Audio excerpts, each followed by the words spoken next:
One, two, three, action. Hai, selamat datang di channel saya.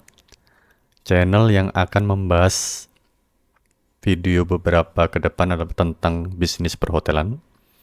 Nah, bagi kalian yang baru melihat channel ini, video ini, silahkan boleh subscribe ya. Dan kita bisa diskusi bareng-bareng di channel ini.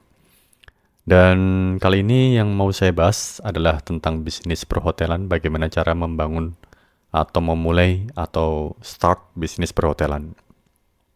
Dan nanti ke depan kita telusuri lebih dalam lagi bagaimana cara manajemen, cara manage, cara berkembang di hotel gitu ya. Oke, perkenalkan nama saya Rangga, kalian boleh panggil saya Ran, R-A-N. Dan latar belakang saya sudah di bisnis perhotelan ini sekitar 6 tahun. Ya, memang bukan waktu yang lama, tapi juga bukan waktu yang sebentar. Tapi kita coba untuk bisa diskusi dan memberikan sedikit sharing-sharing dari hasil belajar saya selama 6 tahun. Oke, kali ini kita mau membahas dengan sesuatu yang agak serius, santai, dan nikmat untuk didengarkan gitu ya. Dan untuk beberapa menit ke depan, saya ingin video-video yang saya munculkan, inilah video yang original, jadi tidak ada pemotongan video, no cut gitu ya. Jadi apapun yang kalian saksikan saat ini, itu real yang kita record saat ini juga gitu. Oke, nah kita masuk ke preparation untuk membuat bisnis perhotelan. Nah, bisnis perhotelan inilah bisnis yang luar biasa dan sangat tumbuh subur di negara kita.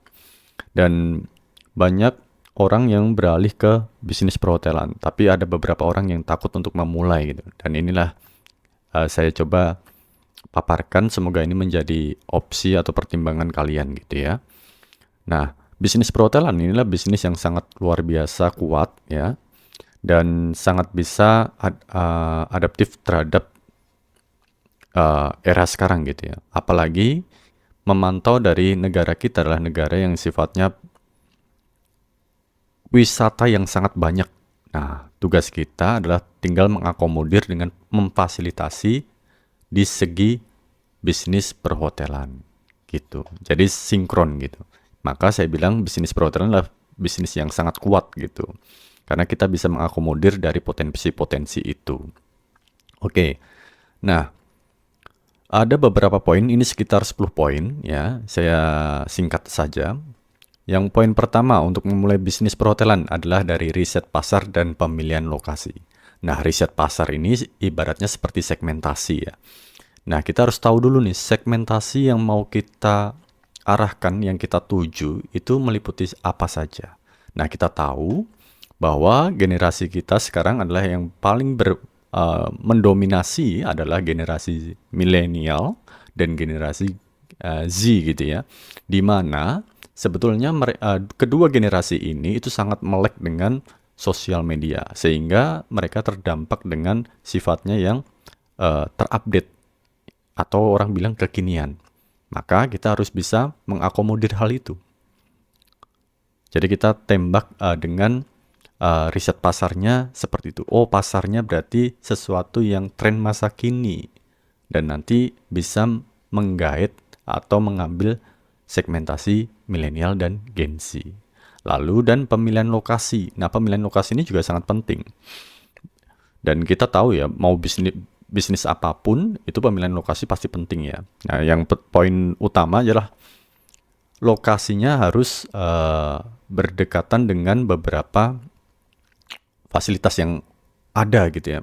Ibaratnya kayak fasilitas umum atau mungkin juga bisa tentang wisata-wisata yang paling dekat dengan kota itu. Nah, jika pemilihan lokasinya tepat, maka ada beberapa poin yang penting, yaitu konsep untuk pemasaran atau marketing itu tidak jadi terlalu susah gitu. Jadi dengan sendirinya pasar itu kebentuk ketika kita lokasi itu sangat strategis atau lokasi yang sangat bagus gitu ya. Dan itu akan sangat membantu dari segi marketing. Lalu yang kedua, poin kedua adalah membangun konsep dan identitas hotel. Nah, konsep atau identitas hotel ini memang berkaitan. Kita harus tahu konsep yang kita usung ini akan mengusung konsep apa. Dan ini harus kita sinkronkan dengan segmentasi yang poin pertama tadi ya. Misalkan segmentasi kita Gen Z atau milenial, otomatis kita harus yang sifatnya relate dengan segmentasi tersebut. Nah, kita ambil contoh seperti konsepnya mungkin konsep yang berbau teknologi. Kayak sekarang berkembang makanya bobo kabin. Itu kan luar biasa tuh ya. Jadi sudah by gadget semua. Lalu ada juga konsep yang sifatnya mungkin industrial. Maka kita sering tuh ngeliat beberapa hotel yang mengusung konsep industrial. Atau mungkin yang masih relate nature. Itu masih relate juga. Dan banyak hal ya. Nanti bisa kita ulik di situ. Nah, konsep ini akan membantu dari segi identitas hotel. Memang identitas hotel itu butuh waktu ya. Karena identitas hotel itu baru bisa tercipta dengan adanya konsistensi. Nggak bisa langsung bisa kebentuk, oh hotel ini seperti ini, hotel ini. Nggak bisa. Harus ada yang namanya konsistensi gitu ya. Jadi kita butuh waktu. Oke, jadi kita tentukan dulu konsepnya seperti apa dengan segmentasi yang ada di poin pertama. Lalu yang poin ketiga, itu adalah perencanaan keuangan yang matang. Nah, ini susah sekali ya. Karena bagaimanapun, ini realnya ya, saya utarakan dengan apa adanya, bahwa beberapa bisnis perhotelan itu rata-rata dipunyai dengan owner yang punya hutang besar di bank. Nah, ini susah sekali. Karena apa? Karena dampaknya ini sangat krusial untuk operasional. Jadi rata-rata yang saya alami adalah dengan keadaan seperti ini memaksa kondisi operation atau operasional jadi tidak soft. Semua income yang didapatkan perhotelan itu untuk membantu dari segi hutang. Dan otomatis berdampak dari segi operation. Operationnya nggak lancar. Pembelanjaannya nggak lancar. Bayar supplier nggak lancar. Nah ini. Jadi pastikan hutang bank boleh, tapi dengan perencanaan juga masuk akal ya. Jangan menitik beratkan pada satu revenue pada hotel itu. Nggak bisa, susah. Jadi kalau bisa kita punya modal yang sudah cukup dulu. Kalau misalkan belum cukup, baru sumbangsi berapa persen itu dari hutang. Itu mungkin masih bisa soft gitu ya. Tapi kalau semuanya kita ambil dari hutang, lalu kita menargetkan semua pembayaran hutang itu by revenue atau pendapatan hotel, wah itu susah sekali. Dan itu real, itu ada ya. Jadi kita harus hati-hati gitu ya. Biar semuanya juga berjalan dengan lancar. Itu yang poin ketiga yang krusial tuh. Lalu yang keempat itu adalah dari poin desain dan fasilitas. Nah sebenarnya poin 4 ini kepanjangan dari poin pertama. Yang dimana kita harus bisa meriset pasar, pemilihan lokasi, nah baru dijabarkan dengan desain dan fasilitas. Jadi kalau pasarnya itu Gen Z, lalu kita ada ide konsep seperti apa, nah baru kita supporting dengan desain dan fasilitas. Jadi desain dan fasilitas ini sebagai supportingnya. Oh ide konsepnya industrial, oh berarti desainnya semua juga industrial. Uniform atau baju seragamnya juga mungkin tema-tema industrial. Lalu baru dikasih beberapa fasilitas penunjang untuk mengusung konsep itu lebih keluar lagi. Ibaratnya seperti itu. Oke ya. Dan yang kelima, poin kelima, itu ada perekrutan dan pelatihan staff. Nah ini susah-susah gampang ya, apalagi kita menilik dari generasi sekarang adalah Gen Z. Yang konon katanya ini susah diatur. Padahal tenang. Gen Z tenang dulu, saya belain.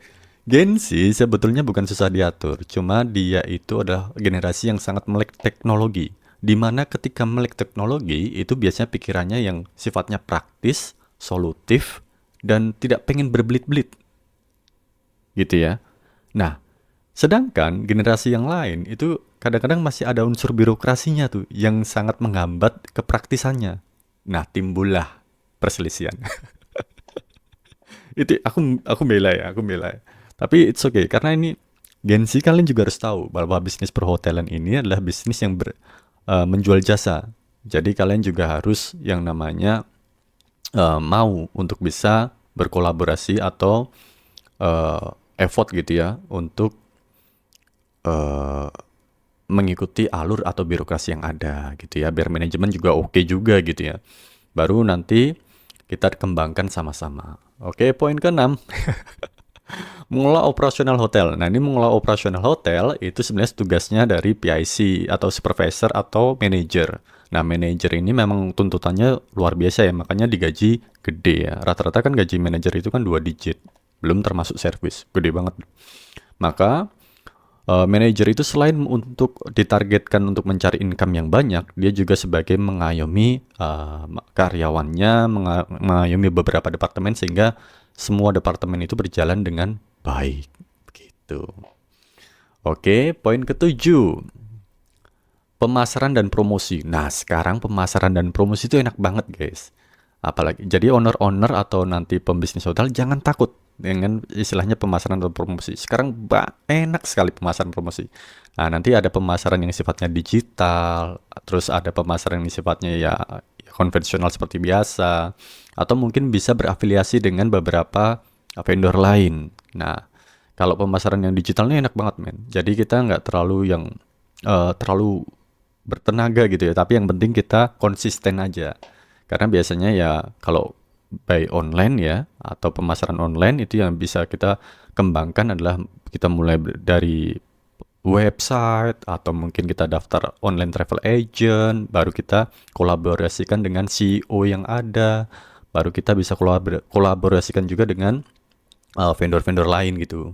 Dan itu udah enak sekali. Jadi kalian nggak usah takut.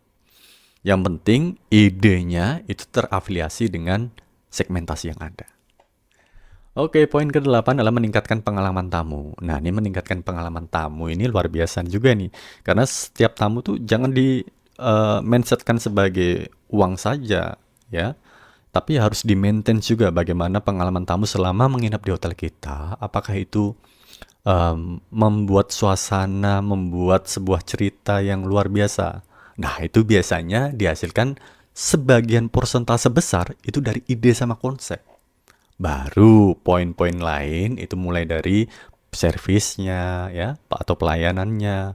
Baru kita afiliasi sama yang namanya kritik dan saran. Nah, ketika ada kritik dan saran, nah itu harus kita kembangkan gitu ya. Maka ketika itu kita kembangkan, tamu tuh merasa lebih gimana ya orang rasanya. Jadi lebih bahagia gitu ya, lebih berbangga, jadi lebih bermakna ketika dia suatu saat menginap lagi gitu. Itu penting banget. Oke, yang poin ke-9 adalah manajemen sumber daya manusianya. Nah, ini memang otomatis kuncinya ada di manajer dan manajer harus bisa mengevaluasi. Jadi selain mengayomi, membimbing, dapat juga target, dia juga harus memanage bagaimana SDM ini kita kembangkan lagi. Jadi bagaimanapun peningkatan atau istilahnya struktur karyawan tuh jangan mentok di situ. Jadi karyawan tuh juga harus dibimbing bagaimana dia supaya bisa naik level. Nah, itu ya tantangan yang susah sebagai manajer. Jadi membuat karyawan itu lebih bisa untuk mendapatkan kesuksesan gitu. Oke, poin ke-10 dan ini yang terakhir ya, yaitu adalah inovasi dan adaptasi. Nah, bagaimanapun di semua linear bidang usaha, adaptasi itu paling penting ya. Adaptasi baru kita berinovasi. Karena bagaimanapun namanya bisnis itu tidak boleh yang namanya kaku gitu ya. Kita harus ngikutin tren-tren apa sih yang sedang berkembang ya. Maka poin kedua tadi yang perihal ide dan konsep, nah itu kita harus estimasi kira-kira konsep tersebut tuh relate-nya berapa tahun gitu ya. Kalau misalkan jangkanya pendek ya kita jangan pakai konsep itu. Jadi kita harus relate kan berapa sih estimasi ini masih relate gitu. Jadi terus kita adaptasi dari konsep yang ada baru kita kembangkan dengan cara inovasi. Oke, gitu aja poin-poin yang saya sampaikan. Nanti kita lanjut di sesi berikutnya. Thank you.